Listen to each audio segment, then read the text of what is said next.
Everton အသင်းနဲ့ပွဲစဉ်ကို United အသင်းသာအနိုင်ယူနိုင်ခဲ့မယ်ဆိုရင်တချို့ United fan ခတ်တုံးတုံးတွေကဖလားလူပွဲတဲ့ကိုသူတို့ပါလာပြီဆိုပြီးတော့ပြောကြတော့မှာဖြစ်ပါတယ်အားလုံးပဲမင်္ဂလာပါခင်ဗျာကျွန်တော်ခုပြောပြသွားမှာတော့အင်္ဂလန်ပရီးမီးယားလိပွဲစဉ်29ရဲ့လက်ကျန်ပွဲစဉ်တစ်ပွဲဖြစ်တဲ့ Everton အသင်းနဲ့ United အသင်းရဲ့ပွဲစဉ်အကြောင်းကိုအနေငယ်ပြောပြပြီးတော့ကိုရလက်ခမှန်းပေးသွားမှာဖြစ်ပါတယ်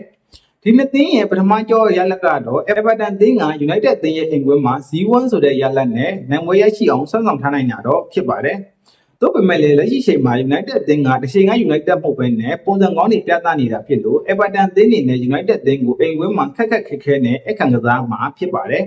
။ Everton သင်းကတော့နောက်ဆုံးကစားထားတဲ့9ပွဲမှာတပွဲရှုံးနေထားပြီးတော့2ပွဲနိုင်2ပွဲသီးဆိုတဲ့ရလက်ကိုရရှိထားတာဖြစ်ပါတယ်။တစ်ဖက်က United သင်းကတော့နောက်ဆုံးကစားထားတဲ့9ပွဲမှာလုံးဝရှုံးပွဲမရှိသေးဘဲနဲ့တပွဲတည်ကြပြီးတော့4ပွဲတိအနိုင်ယူထားနိုင်တာဖြစ်လို့ United သင်းကစိတ်တပိုင်းဆိုင်ရာမှာလည်း Everton ထက်ကိုတာစီရိုက်ရှိနေတာဖြစ်ပါတယ်။ထို့အပြင် United သင်းနေနဲ့ဥရောပဝင်ခွင့်တနေရာအဆင့်လိမ့်တွင်းကိုဝင်ရောက်နိုင်ဖို့အတွက်